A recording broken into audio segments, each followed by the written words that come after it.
जिसमें मुझे 140 करोड़ की आबादी से बात करनी है, चाहे वो हिंदू हो कि मुसलमान हो, चाहे वो हिंदू पक्ष हो कि वो मुस्लिम पक्ष हो, और ज्ञानवापी को लेकर बात करनी है। इसलिए क्योंकि आज सुबह से भारत 24 पर आप बड़ी कवरेज देख रहे हैं। वो बड़ी कवरेज क्या थी? ज्ञानवापी को लेकर वाराणसी जिला कोर्ट की तरफ से आई उस फैसले की खबर। फैसला क्या था? फैसला आया है ज्ञानवापी मंदिर पक्ष के हक में, जहां एएसआई को सर्वे की अनुमति दे दी गई है।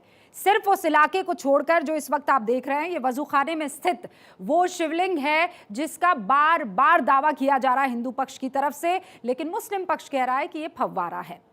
हिंदू पक्ष का ये कहना है कि ये फव्वारा है कि शिवलिंग है, क्यों ना इसकी जांच कर दी जाए। और जांच कैसे होगी? आर्कियोलॉजिकल सर्वे ऑफ इंडिया की एक टीम वहां पर पहुंचे और वो अपने वैज्ञानिक तरीके से ये पता लगाए कि यहाँ जो मस्जिद इस वक्त आपको नजर आ रही है, उस मस्जिद के नीचे किसी तरह का और कोई स्ट्रक्चर मौजूद है कि वो एक जमीन पर अलग से तैयार की गई मस्जिद है। और आज कोर्ट ने उसी को लेकर क्लैरिटी दे दी है। हालांकि मुस्लिम पक्ष ने ये कहा है कि वो इस फैसले के खिलाफ अपील करेगा हाई कोर्ट में। लेकिन आज मैं ईमानदारी से हिंदुओं और मुसलमानों से कुछ आसान सवाल करना चाहती हूं। सब कुछ छोड़ दीजिए, अगर आप किसी से बात कर रहे हैं तो कुछ देर के लिए मेरी बात सुन लीजिए, टीवी का वॉल्यूम बढ़ा दीजिए। ये कुछ बहुत महत्वपूर्ण सवाल है जो मैं आपके सामने रखना चाहती हूं, और ये बहुत मैच्योर तरीके के सवाल है, इसमें कोई एजेंडा नहीं है। ये हिंदुस्तान की बात है, अपनेपन को लेकर यह बात है। मैं चाहती हूं कि आप दोनों ही पक्ष इसका जवाब मुझे दे जो सवाल मैं आपसे पूछने वाली हूं। सवाल यह है कि हिंदुओं के देवता, उनके आराध्य भारत के अलावा किसी और देश में पाए जाते हैं क्या? अगर हिंदुओं को अपने किसी आराध्य की पूजा करनी हो तो वो किस देश में जाएगा? फर्ज कीजिए आपका हिंदू साथी आप खुद हैं, आपको अपने आराध्य की पूजा करनी है, तो आप किस देश जा सकते हैं? क्या वो अमेरिका जाएगा, कनाडा जाएगा, जापान जाएगा, दक्षिण अफ्रीका जाएगा, या दुबई जाएगा? कहां जाएगा? हिंदुओं की सरजमी और उनकी सनातनी संस्कृति यहां नहीं, इस जमीन पर नहीं जहां इस वक्त मैं खड़े रहकर आपसे बात कर रही हूं, तो कहां है? दूसरा मेरा सवाल है कि आप यानी मेरे मुसलमान भाई पांचों वक्त की नमाज पढ़ने के वक्त किस तरफ देखते हैं? आप अपनी नमाज अपने ही घर में पढ़ते हैं या मस्जिद में पढ़ते हैं? लेकिन जब जरूरी अरकान करने के लिए आपको जाना हो तो आप कहां जाते हैं? मैं हज की बात कर रही हूं, या तो मक्का जाते हैं या मदीना जाते हैं, आपके लिए वो जगह मुकर्रर है। हिंदू भाइयों को अगर अपने आराध्य की आराधना करनी है तो उसके लिए ऐसी कोई मुकर्रर जगह है सिवाय हिंदुस्तान के? मैं इन सवालों का जवाब इसलिए जानना चाहती हूं और यह भी जानना चाहती हूं कि इन सवालों पर आपके विचार क्या हैं, और विचार जो भी हैं, आपके जवाब जो भी हैं, उस पर थोड़ा सा खुले दिल से सोचिए जरूर। क्योंकि जब वो नारा उछलता है ना, अयोध्या तो झांकी है, मथुरा काशी बाकी है, तो आपको इससे एलर्जी नहीं होनी चाहिए। चाहे वो सेक्युलर लोग हो, चाहे वो मुस्लिम लोग हों, चाहे वो किसी और धर्म को मानने वाले हों, चाहे वो हिंदू खुद ही क्यों ना हो। ये जो नारा है कि अयोध्या तो झांकी है, मथुरा काशी बाकी है, मत इससे एलर्जी कीजिए। आपको इससे डरना नहीं चाहिए। ये डराने वाला कोई नारा नहीं है। इसके पीछे की पीड़ा आप समझिए, आप इसके पीछे के संघर्ष को समझिए, जिसे माना ही नहीं जाता है, जिसे एक्सेप्ट ही नहीं किया जाता है, डरा दिया जाता है। आप ये समझ ही नहीं पा रहे हैं कि महज नारा नहीं है, बल्कि एक तबके की अपने सबसे बड़े आराध्य को लेकर दर्द है। इस नारे में हिंदुओं के 3 बड़े आराध्य का जिक्र है। आपको ये नारा वैसा नजर ही नहीं आता है। आपको लगता है कि सामने वाला आ रहा है, चेस्ट थंपिंग कर रहा है, हमको डरा रहा है। वो डरा नहीं रहा है। कुछ लोगों को इससे एलर्जी हो जाती है। ये लोग इसे धमकी या चेतावनी मान लेते हैं। लेकिन मेरा कहना है कि इसे आप धमकी मत मानिए, ये उसकी पीड़ा है। वो अपनी श्रद्धा के साथ अपने आराध्य देवताओं को उनकी पूरी गरिमा के साथ देखना चाहता है, और इसमें गलत क्या है? वो अपनी इन मांगों को लेकर सहिष्णु है, वो नारा दे रहा है, वो तलवार लेकर किसी के घर में नहीं घुस गया है, वो इसके लिए मारपीट नहीं कर रहा है। वो अपनी मांग दायरे में कानून के रहकर मनवाने की कोशिश कर रहा है। इसीलिए इस नारे को उसकी पीड़ा के तौर पर देखिए, किसी वार्निंग की तरह मत देखिए। मैं इस मामले पर अपनी बात आगे सच में बढ़ाना चाहती हूँ और ईमानदारी से बढ़ाना चाहती हूँ, लेकिन आपको दूसरे खलीफा हजरत उमर से जुड़ी एक बात याद दिला देना चाहती हूँ, और ये दोनों के लिए, हिंदुओं के लिए भी और मुसलमान के लिए। यरूशलेम में पैगंबर मोहम्मद सल्लल्लाहु अलैहि वसल्लम ने अपनी ज़िंदगी के कुछ आखिरी लम्हे बिताए थे, आखिरी वक्त बिताया था। इसीलिए इस्लाम में शहर को बहुत पाक कहा जाता है। एक बार हज़रत उमर इब्न अल खत्ताब यरूशलेम शहर के संरक्षक जो है सोफ्रोनियस, उनके बुलावे पर पहुंचे यरूशलेम में। यहाँ उनको वहाँ का मशहूर चर्च ऑफ द रेसरेक्शन ले जाया गया। वो जिस वक्त चर्च पहुंचे तब उनकी नमाज का वक्त हो चुका था। वो नमाज अदा करने के लिए जगह देखने लगे तो सोफ्रोनियस ने ये कहा कि आप परेशान मत होइए, आप यहाँ चर्च के अंदर ही नमाज अदा कर लीजिए। लेकिन हज़रत उमर ने चर्च में नमाज अदा करने से इनकार कर दिया और ये कहा कि मुझे कहीं और नमाज अदा करने दीजिए, मैं यहाँ नहीं करूँगा। सोफ्रोनियस ने जब उनसे पूछा कि चर्च में नमाज से आपको कुछ परेशानी है क्या, बताइए, तो हज़रत उमर क्या कहते पता है कि अल्लाह तो हर जगह मौजूद है, यहाँ भी अल्लाह है, इसलिए मुझे कहीं भी नमाज अदा करने में कोई दिक्कत नहीं है, मैं चर्च में भी पढ़ सकता हूँ। लेकिन आज मैं भविष्य की ओर देख रहा हूँ। अगर मैंने इस चर्च में आज नमाज पढ़ी तो ये मिसाल बन जाएगी। कुछ वक्त बाद मुसलमान इस जगह पर दावा कर सकते हैं, यहाँ मस्जिद बनाने के लिए प्रेरित हो सकते हैं। इसके बाद उन्होंने चर्च के बाहर एक पत्थर उछाला, वो पत्थर जहाँ जाकर गिरा वहाँ उन्हें नमाज अदा कर दी। इस पर बाद में एक मस्जिद भी बनाई गई जिसे मस्जिद उमर कहा जाता है। उनकी इस पहल से चर्च ऑफ द रेसरेक्शन विवादित स्थल बनने से बच गया। हजरत उमर खलीफा होकर भी चर्च को विवादित नहीं होने देते, उन्होंने उस चर्च की गरिमा को बचाया। लेकिन क्या विदेशी आक्रमणकारियों ने इस्लाम के इन सिद्धांतों का पालन किया, मैं ये आपसे पूछना चाहती हूँ। क्या वो हजरत उमर के आदर्शों पर चले? नहीं चले, क्योंकि वो कोई नबी नहीं थे, मैसेंजर ऑफ अल्लाह नहीं थे। उन्हें इस्लाम का इस्तेमाल वर्शिप के लिए उन्होंने नहीं किया, अपने वर्चस्व के लिए किया। ये हिंदुस्तान के लिए अल्लाह का पैगाम लेकर नहीं आए थे, बल्कि इस्लाम के नाम पर अपना साम्राज्य फैलाने आए थे। इन आक्रमणकारियों ने हिंदुओं के धर्म स्थलों को ढूंढ ढूंढ कर नेस्त नाबूद कर दिया। ये जहां तक पहुंच पाए वहां वहां हिंदुओं के सबसे बड़े और सबसे पवित्र मंदिरों को तहस नहस किया। और ये मैं भावुकतावश नहीं कह रही हूं, ये किताबों में उल्लेखनीय है। ना उन्होंने अयोध्या में राम जन्मभूमि को बख्शा, मथुरा में कृष्ण जन्मभूमि को बख्शा, हिंदुओं के 12 ज्योतिर्लिंग में शामिल उज्जैन, सोमनाथ और वाराणसी को भी तोड़ा।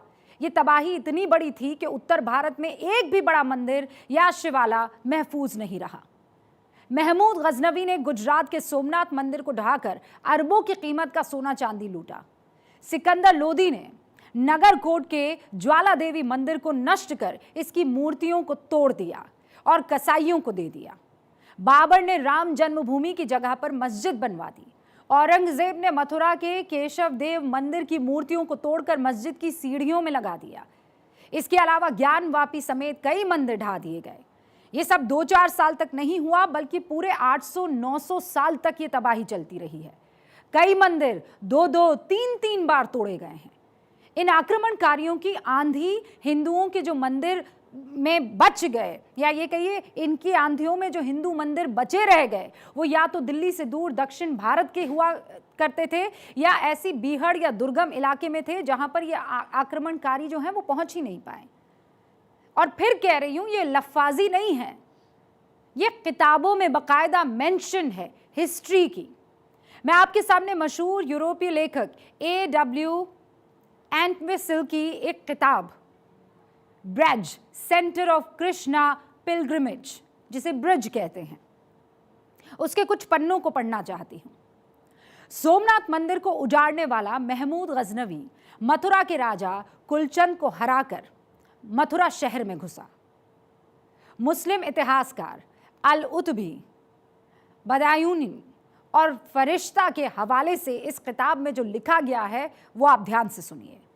पत्थरों से बनी दीवार में बसे मथुरा में उसने एक आलिशान इमारत देखी। ये निश्चित रूप से मंदिर था। उसे देखकर महमूद ने कहा कि ये दैव्य है।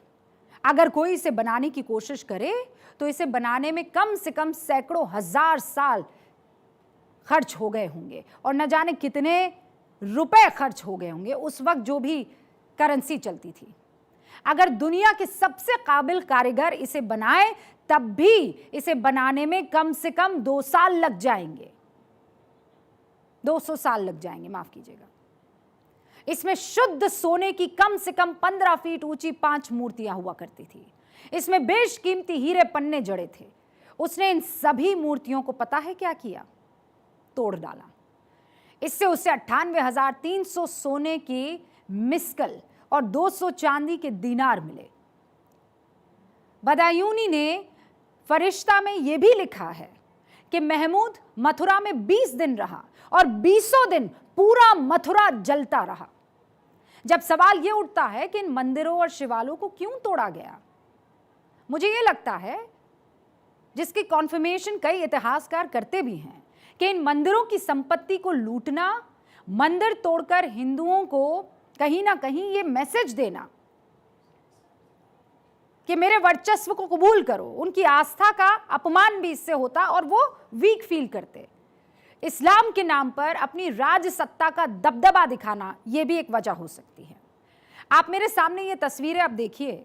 ये जगह जो है दिल्ली से 4012 किलोमीटर दूर की है। ध्यान से देखिए।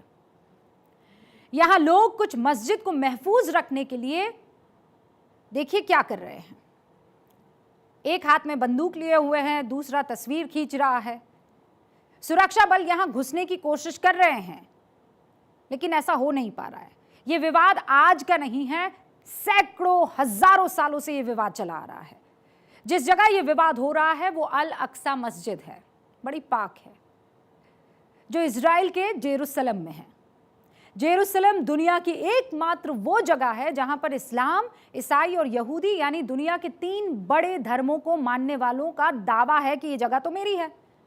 यहां 3 धर्मों के सबसे प्राचीन धर्म स्थल है। अल अक्सा मस्जिद को इस्लाम में मक्का और मदीना के बाद तीसरी सबसे पाक मस्जिद माना जाता है, क्योंकि पैगंबर मोहम्मद सल्लल्लाहु अलैहि वसल्लम ने अपना आखिरी वक्त यहीं बिताया था। इसी तरह 1000 ईसा पूर्व किंग सोलोमन ने यहूदियों के लिए यहाँ 2 सिनोगाग बनाए थे और ईसाई ये मानते हैं कि ईसा मसीह ने यहाँ उपदेश दिया था, यहीं पर उन्हें सूली पर चढ़ाया गया था। दुख की बात यह है कि तीनों धर्म मानने वालों में जब जिसका जोर चलता है, उस दौर में जिसकी तलवार में ज्यादा ताकत और धार होती है, वो बाकी 2 धर्मों के धर्म स्थलों को तोड़ देता है। लेकिन ऐसा हिंदुस्तान में तो नहीं हो रहा। और क्यों नहीं हो रहा? यहां तो सरकार किसी धर्म के खिलाफ कुछ नहीं कर रही है। इसका जवाब यह है, मुसलमान आजादी से अपनी इबादत कर पा रहे हैं। इसलिए मैं जानती हूं कि मेरी ये बात कुछ लोगों को जरूर चुभेगी। ये मेरी बात इन लोगों की कभी समझ में नहीं आएगी, क्योंकि अगर झगड़े बंद हो जाएंगे, आपसी भाईचारा बढ़ जाएगा, दोनों एक दूसरे के लिए सम्मान और मोहब्बत का मुजाहरा कर देंगे, तो ये जो मेरी बात नहीं मान रहे हैं, इन लोगों के किरदार का पर्दाफाश हो जाएगा, इनका वोट बैंक खत्म हो जाएगा, इनका वजूद खतरे में आ जाएगा, इनकी दुकानें बंद हो जाएगी। लेकिन फिर भी मैं ये अपने मुस्लिम भाइयों से ज़रूर कहूँगी कि प्लीज़ बड़ा दिल दिखाइए। ज्ञानवापी के आज के फैसले के बाद कुछ लोग कह रहे हैं कि आगे अपील करेंगे। रुकिए, मैं कहती हूँ कि एक ट्रीटी साइन कर दीजिए, हिंदुओं की आस्था का सम्मान कीजिए और कहिए कि आप हमारी आस्था का सम्मान कीजिए। ये 3 बड़े मंदिर और 3 बड़े देवता, जहां आपके ये मंदिर हैं, प्रभु राम का अयोध्या में राम मंदिर हो गया, श्री कृष्ण का मथुरा में मंदिर हो गया और शिव जी का यह मंदिर हो गया काशी में। 1990 के दशक में जब देश में राम जन्मभूमि को लेकर हिंदुओं की आस्था बार बार सामने आ रही थी, तब की सरकार और सुप्रीम कोर्ट ने एक रास्ता निकाला था। 1991 के वर्शिप एक्ट के मुताबिक 15 अगस्त 1947 से पहले वाले बने हुए धर्मस्थलों में कोई बदलाव नहीं होगा। सभी धार्मिक स्थलों की यथास्थिति बनाई रखी जाएगी, चाहे वो मंदिर हो कि मस्जिद हो कि चर्च हो कि कोई और सार्वजनिक पूजा स्थल। वो उसी स्वरूप में रहेंगे जैसे वो 1947 से पहले हुआ करते थे। उसे किसी भी अदालत या सरकार की तरफ से बदला नहीं जा सकता है। जब 1991 का वर्शिप एक्ट जो है दोनों पक्षों में सुलह करवा सकता है, तो आप खुद ये काम क्यों नहीं कर सकते हैं? हर बात पर विवाद क्यों करना जरूरी है? इस्लाम तो हक और इंसाफ की बात करता है। अगर आप अल्लाह वाले हैं तो सुलह की कोशिश कीजिए ना, आप नहीं तो फिर कौन करेगा? कुछ लोग हर बात के लिए सऊदी अरब की तरफ देखते कि नहीं देखते हैं, और दिखवाते भी है जबरदस्ती। सऊदी अरब खुद क्या कर रहा है देखिए। वहां पर तो बहुत बड़ा मंदिर बनने जा रहा है, और मैं इस मंदिर को पूरे भारतीय वास्तुकला से बनाया जा रहा है बता देना चाहती हूं आपको। जब वो हिंदुओं को मंदिर बनाने के लिए करीब 55,000 स्क्वायर मीटर जमीन दे सकता है, तो हिंदुओं की जमीन हिंदुओं को सौंपने में किसी को क्या दिक्कत होनी चाहिए? ज्ञानवापी मामले में आज कोर्ट के फैसले पर मैंने दिन में विस्तार से चर्चा भी की थी, आप भी सुनिए जरा।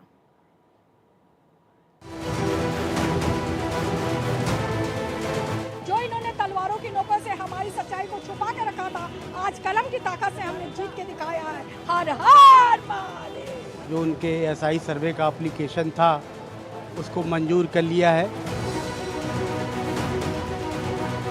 आज का आदेश 100 करोड़ हिंदुओं के लिए विजय का प्रतीक है।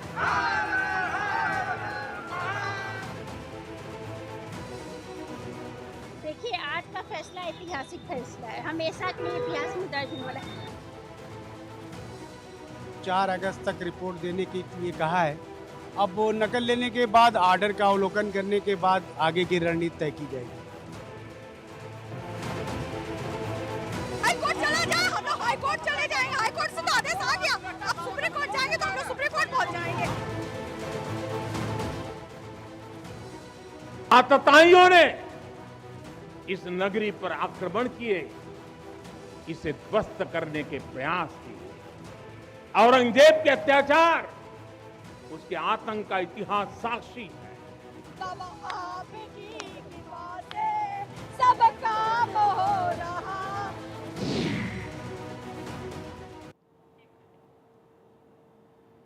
और इसीलिए आपसे उम्मीद है, गुस्से से मत सोचिए, ईमानदारी से सोचिए। वो ट्रीटी जिसका मैं जिक्र कर रही हूं, अगर हिंदू और मुस्लिम भाई आपस में बैठकर एक दूसरे का सम्मान करते हुए नए हिंदुस्तान की तस्वीर बुलंद देखना चाहते हैं, तो उस ट्रीटी पर दोनों हस्ताक्षर कर लीजिए कि कोर्ट कचहरी कौन जाएगा, कौन सालों साल पछड़े में पड़ेगा। मैं तुम्हारी आस्था का सम्मान करता हूं। मेरी मस्जिद, क्योंकि वो खुदा का घर कहीं भी हो सकता है, वो हजरत सल्लल्लाहु अलैहि वसल्लम का जन्मस्थल नहीं है, वो आप भी जानते हैं।